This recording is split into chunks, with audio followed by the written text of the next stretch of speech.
Hi, I'm Russell Fugett, Chief Encouragement Officer of Jumla Network.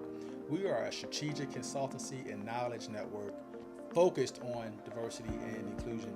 Today is part 2 of our series on risk, and we're going to be talking about the risk of people leaving your organization, right? The risk of quiet quitting, right? The risk of high turnover in your organization. If you didn't check out the first video, we talked about litigation. Of course, we I think very clear about the negative outcomes that can lead to litigation, right? We want to be able to prevent those, and here at Jumla Network, we can help you minimize that risk. But today, we'll talk about the core of your organization, people. And we firmly believe that every organization is only as good as its people, right? Every organization is only as good as the ideas that are brought forth by the individuals on your team within your organization, right? So we really want to focus on that. And there's so much conversation in the last 2 years, and so much upheaval in the labor market. So many organizations are trying to now attract and retain the best talent, but you cannot do that without healthy cultures. And I think one thing that's often overlooked when you think about diversity and inclusion work is the fact of retaining your talent.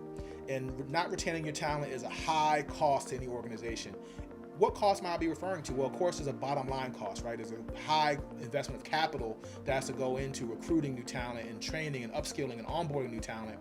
But there's also the not so tangible cost of poor morale, of one person creating a ripple effect of other people leaving your organization, and just the loss of that knowledge, of that culture that people take with them when they depart an organization.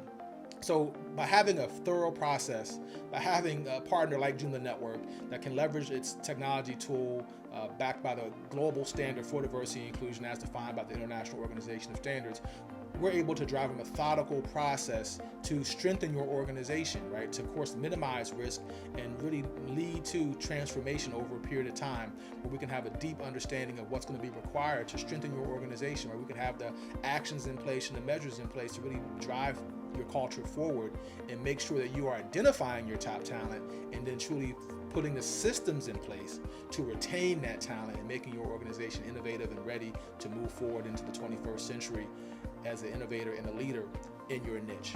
Find out more at jumlanetwork.com, and I look forward to seeing you next week with part 3 of this series on risk.